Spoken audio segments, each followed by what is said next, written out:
Assalamualaikum warahmatullahi wabarakatuh. Perkenalkan, nama saya Putra Wahid dengan NIM 5243230062.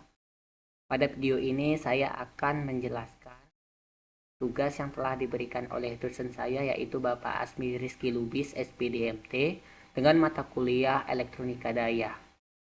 Adapun materi yang diberikan yaitu analisa karakteristik dan performa rangkaian penyearah.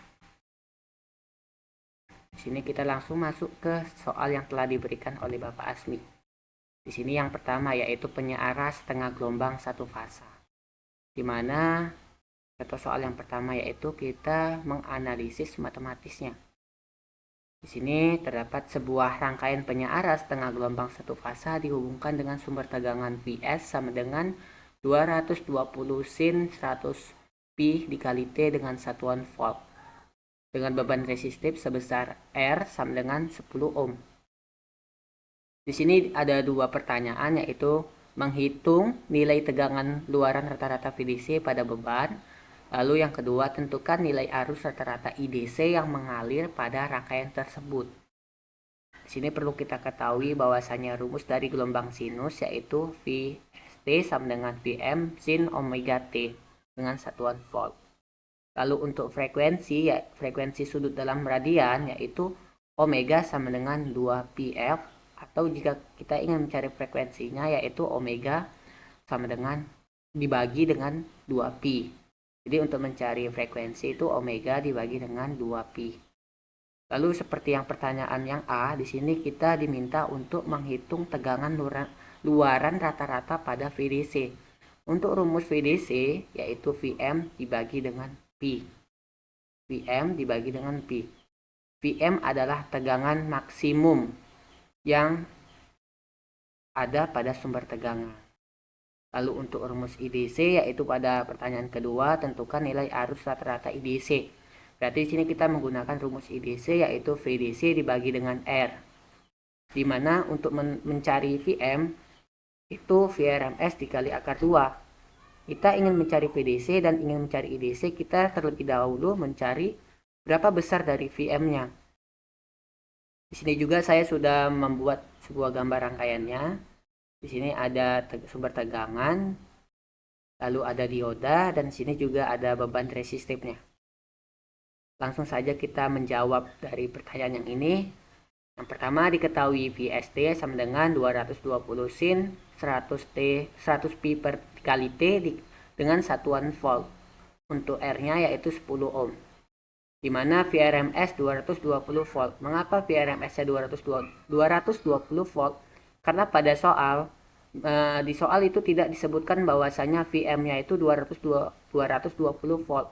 Sehingga 220 volt itu adalah Vrms-nya. Untuk frekuensinya yaitu sin 100 pi dikali T. Sehingga jika kita ingin mencari Vm-nya yaitu Vrms dikali akar 2. 220 dikali dengan akar 2 menghasilkan nilai 311 volt. Untuk frekuensinya yaitu omega dibagi dengan 2pi. 100 pi dibagi dengan 2pi yaitu 50 Hz. Jadi frekuensinya sebesar 50 Hz. Lalu kita di sini langsung mencari VDC-nya. Karena tadi Vm-nya sudah diketahui sehingga kita masukkan nilai Vm-nya di sini 311 dibagi dengan pi yaitu 3,14. Sini menghasilkan nilai VDC 99,04 volt. Sedangkan untuk mencari IDC-nya yaitu kita membagikan VDC dibagi dengan resistif bebannya. Di sini tegangannya 99,04 dibagi dengan bebannya yaitu 10 ohm menghasilkan besar arus 9,904 ampere. Lalu masuk ke soal yang berikutnya yaitu evaluasi efisiensi. Nah, jadi berdasarkan pada rangkaian soal 1, jika diketahui terdapat jatuh tegangan voltage drop pada dioda sebesar 0,7 volt. Di sini kita disuruh untuk menganalisa bagaimana pengaruh jatuh tegangan tersebut terhadap efisiensi daya rangkaian dibandingkan dengan kondisi dioda ideal. Sebelumnya pada soal yang pertama kita sudah membahas juga kan mencari VDC dioda sama IDC dioda. Yang keluaran dari VDC keluaran dari dioda dan IDC dari keluaran dioda. Yang pertama tadi kita menentukan VDC dan IDC tanpa memperhitungkan voltage drop. Jadi di sini kita menghitung efisiensi dari kondisi ideal dioda tanpa memperhitungkan voltage dropnya. Di sini udah kita ketahui bahwasanya VM-nya 311. Untuk mencari arus puncak itu IM sama dengan VM dibagi dengan R. VM-nya sudah kita ketahui tadi 311, untuk R-nya itu 10 ohm, menghasilkan besar arus maksimum yaitu 31,1 ampere. Lalu ditanya arus RMS atau arus RMS AC, yaitu IRMS sama dengan IM dibagi 2, sehingga menghasilkan nilai 31,1 dibagi 2 menghasilkan 15,55 ampere. Lalu pada daya AC di sini karena kita ingin menentukan efisiensi ideal dari dioda tanpa memandang voltage dropnya, di sini berarti VDC ideal dibagi dengan VAC. Sehingga kita tentukan dulu PAC-nya. Di sini PAC ideal itu sama dengan E kuadrat IRMS dikali dengan R. Sehingga 15,55 kuadrat dikali dengan 10 nilai arus IRMS-nya dikali dengan bebannya tadi, menghasilkan daya sebesar 2420 watt. Ini untuk arus dari PAC-nya, untuk daya dari PAC-nya. Sedangkan daya DC-nya tadi kan sebelumnya sudah kita dapatkan. Di sini untuk VDC-nya itu 99,04 volt. Untuk IDC-nya yang ini pas saya ganti. Untuk IDC-nya yaitu 9,904 ampere. Sehingga di sini kita kalikan untuk daya PDC-nya mendapatkan nilai 980,89 watt. Lalu hasil dari daya PAC dan PDC ini kita masukkan ke rumus efisiensi. Sini PDC ideal dibagi dengan PAC dikali dengan 100%. Di sini kita masukkan nilainya 980,89 dibagi dengan 2420 dikali dengan 100%. Di sini efisiensinya sebesar 40,5%. Ini efisiensi dari penyeara kondisi dioda ideal tanpa memperhitungkan voltage drop. Nah, sedangkan di sini sebelah kanan ini kita menghitung efisiensi penyeara kondisi ketika kita memasukkan nilai voltage drop dioda. Nah, di sini diketahui V dioda 0,7. Yang pertama tadi kita menentukan VM. Tadi kan VM yang awalnya sebelum kita memperhitungkan voltage dropnya itu sebesar 311. Ketika sudah diberikan tegangan voltage drop sehingga dikurang 0,7, sehingga VM aksennya itu menghasilkan nilai 310,3 volt. Lalu kita di sini menghitung VDC aksennya yaitu VM aksen dibagi dengan Pi. Sehingga 310,3 dibagi dengan 3,14 menghasilkan 98,82 volt. Lalu untuk IDC-nya yaitu VDC aksen dibagi dengan R. Rumusnya sama di sini, tetapi yang efisiensi penyeara kondisi voltage drop dioda ini dia memperhitungkan kondisi voltage drop dari dioda, sehingga nanti hasilnya sedikit berbeda. Sini lalu 98,82 dibagi dengan 10 ohm ini menghasilkan nilai arus 9,882 ampere. Lalu kita mencari PDC-nya, PDC nyatanya untuk dioda kondisi voltage drop yaitu PDC aksen dikali IDC aksen 98,82 dikali 9,882 ampere menghasilkan nilai daya 976,53 watt. Nah, lalu di sini kita langsung masuk ke perhitungan efisiensi. Karena tadi awalnya untuk daya AC udah diketahui ini PAC, kita tinggal memasuki nilainya.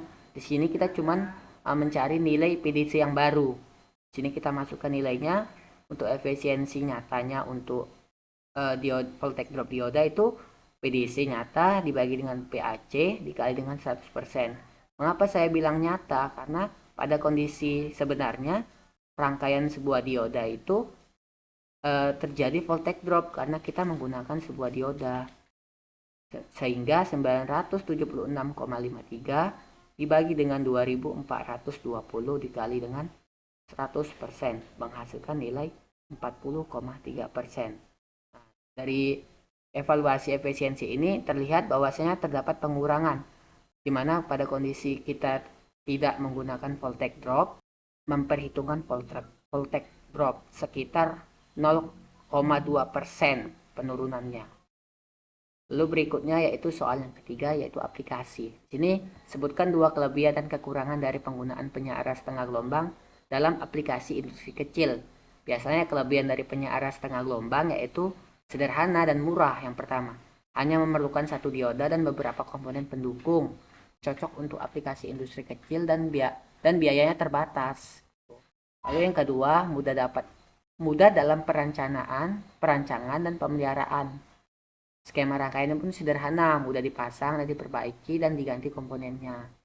Lalu untuk kekurangan dari penyiaran setengah gelombang ini yaitu efisiensinya rendah. Hanya menggunakan setengah siklus gelombang AC, efisiensinya hanya sekitar 40-50% tadi. Seperti tadi kita lihat perhitungan, kita melihat bahwasanya efisiensinya sebesar 40,5% yang kita lihat dari hasil perhitungan tadi. Pun ini tidak ideal untuk beban yang membutuhkan daya besar. Lalu yang kedua, tegangan output berombak atau ripple-nya tinggi. Ya biasanya untuk gelombang setengah gelombang ini emang ripple-nya tinggi, besar, sehingga tidak disarankan untuk perangkat-perangkat elektronik yang memiliki kesensitifan daya. Lalu berikutnya yaitu kita masuk ke penyiaran gelombang penuh satu fasa. Sebelumnya tadi kita membahas setengah gelombang penuh, setengah gelombang. Sebelumnya kita tadi membahas setengah gelombang, sekarang kita akan membahas penyiaran gelombang penuh satu fasa. Di sini terdapat soal yang pertama yaitu perbandingan performa. Karena sebuah sistem memerlukan tegangan searah yang lebih stabil dibandingkan penyiaran setengah gelombang. Di pertanyaannya, jika menggunakan penyiaran gelombang penuh, jembatan atau breadth rectifier dengan input 220 VRMS, itulah nilai dengan tegangan puncak luaran VM dan tegangan rata-rata VDC. Seperti yang saya bilang tadi bahwasanya untuk mencari nilai VM atau nilai maksimum yaitu VRMS dikali akar 2. Di sini sudah terdapat VRMS-nya, sudah diketahui. Sekarang kita ingin mencari VDC-nya juga. Di sini juga sudah saya buatkan sebuah gambar rangkaian dari breadth rectifier-nya, ada sebuah sumber tegangan, ada dioda breadth rectifier, dan di sini ada beban resistifnya. Di sini juga dapat terlihat bentuk gelombangnya seperti membukit. Di sini pun terlihat masih terdapat ripple yang begitu besar karena di sini pada rangkaian kita belum menggunakan yang namanya kapasitor. Langsung saja kita membahas jawabannya. Diketahui VRMS tadi 220 volt dengan beban 10 ohm, di mana VRMS tadi 220 volt, frekuensinya tadi 50 Hz ini tadi sudah kita ketahui, sehingga VM-nya itu VRMS kali akar 2 menghasilkan nilai VM-nya 311 volt. Lalu untuk VDC-nya ini agak sedikit berbeda sama yang setengah gelombang karena di sini dia menggunakan rumus 2 VM dibagi Pi. Karena ada dua siklus yang bekerja pada penyiaran ini sehingga kita menggunakan rumus 2 VM dibagi dengan Pi. Sehingga 2 dikali 311 dibagi dengan 3,14 menghasilkan VDC sebesar 198,08 volt. Dari VDC setengah gelombang yang sebelumnya itu nilainya sedikit rendah karena nilai dari penyiaran gelombang penuh ini 2 kali lipat dari penyiaran setengah gelombang. Sehingga setengah gelombang penuh ini tegangannya lebih stabil. Lalu kita masuk ke soal yang kedua yaitu analisa filter, di mana pada rangkaian penyiaran gelombang penuh ditambahkan sebuah kapasitor filter atau C secara paralel dengan beban R resistif.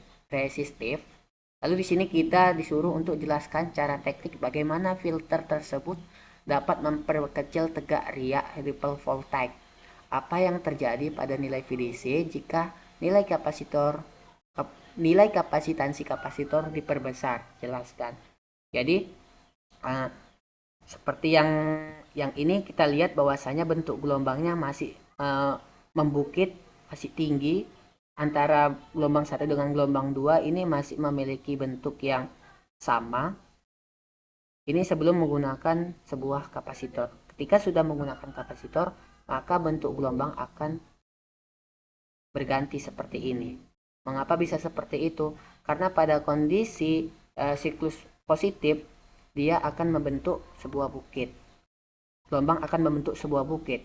Tetapi pada kondisi eh, siklus yang kedua, di situ tegangan tidak langsung drop, tetapi si kapasitorlah yang berperan untuk melepaskan muatannya, sehingga tegangan ini nggak langsung drop menuju titik nol ini, tetapi dia akan melayang seperti ini.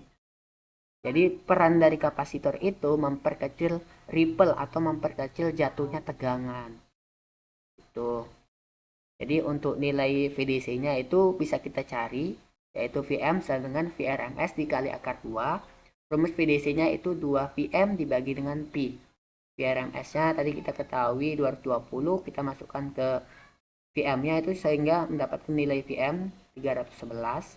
Lalu kita masukkan untuk mencarikan VDC-nya itu 2 dikali 311 dibagi dengan 3,14. Ini menghasilkan nilai 198,08. Ini perhitungannya tanpa menggunakan kapasitor. Ini kayak perhitungan yang awal tadi. Kalau misalnya kita menggunakan kapasitor, nah di sini nanti ada perhitungannya lagi. Lalu soal yang kedua yaitu analisis filter. Jadi pada rangkaian penyeara gelombang penuh ditambahkan sebuah kapasitor filter C secara paralel dengan beban. Jelaskan cara teknik bagaimana filter tersebut dapat memperkecil tegangan riak atau ripple voltage. Apa yang terjadi pada nilai VDC jika nilai kapasitansi kapasitor diperbesar? Jelaskan. Jadi sebelumnya kan sudah saya jelaskan. Lalu di sini untuk memperjelas yaitu fungsi filter kapasitor secara teknik itu yang pertama, kapasitor sebagai penyimpan energi. Seperti yang saya bilang, ketika kondisi siklus positif itu bergantian dengan negatif, sumber tegangan itu tidak langsung hilang, tetapi sumber tegangan itu akan disuplai, bukan sumber tegangan yang disuplai, tetapi kapasitor akan melepaskan energinya sehingga tidak terjadi drop tegangan. Maka saat tegangan output naik, kapasitor mengisi charging. Saat tegangan turun, kapasitor melepaskan muatannya ke beban. Lalu yang kedua, hasil, di mana tegangan output DC menjadi lebih rata, riak ripple berkurang, lalu semakin besar kapasitor, semakin kecillah ripple. Seperti yang tadi, semakin besar kapasitor, semakin kecillah ripple. Karena pada rangkaian ini saya menggunakan 10 mikrofarad, sehingga ripple-nya ini sedikit agak lebih besar, masih sedikit lebih besar. Tetapi kalau misalnya saya menggunakan kapasitor yang dengan kapasitas yang lebih besar, kemungkinan maka gelombang ini akan lebih halus lagi, akan lebih kecil gitu. Lalu yang B yaitu apa yang terjadi pada diodanya atau ideal. Dioda ideal tidak ada drop tegangan saat menghantarkan. Lalu saat kapasitor paralel, dioda hanya menghantarkan saat tegangan input lebih besar pada tegangan kapasitor. Dioda akan off ketika tegangan input lebih kecil daripada tegangan kapasitor yang memberikan daya ke beban.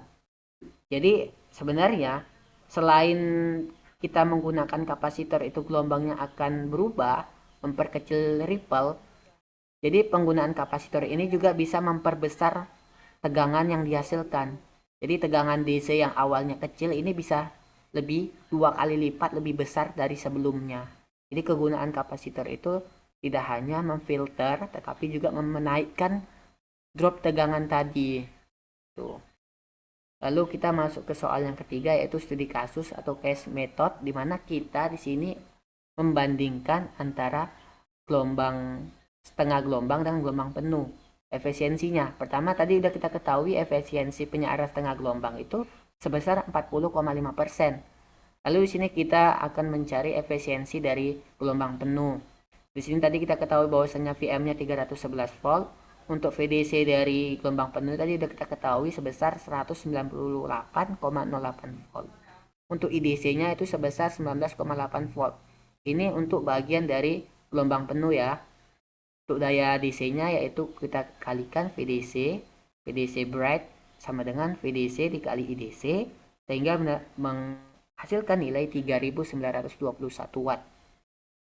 Untuk pada gelombang penuh dia rumusnya IM dibagi dengan akar 2 sehingga nilai besar arus RMS pada gelombang penuh itu sebesar 21,99 ampere. Di sini IM-nya tadi sama seperti setengah gelombang, tetapi IRMS-nya berbeda. Untuk daya AC-nya juga pasti bakal berbeda dengan setengah gelombang dengan gelombang penuh. Untuk gelombang penuh besar daya AC-nya yaitu 48,35 watt. Lalu kita mencari efisiensinya. Sini untuk efisiensi breadnya PDC ideal, karena di sini kita pada perhitungan gelombang penuh tidak menggunakan voltage drop, sehingga kita menggunakan dioda ideal dibagi dengan PAC dikali dengan 100%, sehingga 3921 dibagi dengan 4835 dikali dengan 100%. Di sini dapat dilihat bahwasanya efisiensinya 81%, 2 kali lipat dari setengah gelombang. Jadi dapat disimpulkan bahwasanya gelombang penuh lebih efisien dan gelombang penuh juga lebih baik digunakan untuk perangkat-perangkat elektronika. Sekian dari video penjelasan saya. Wassalamualaikum.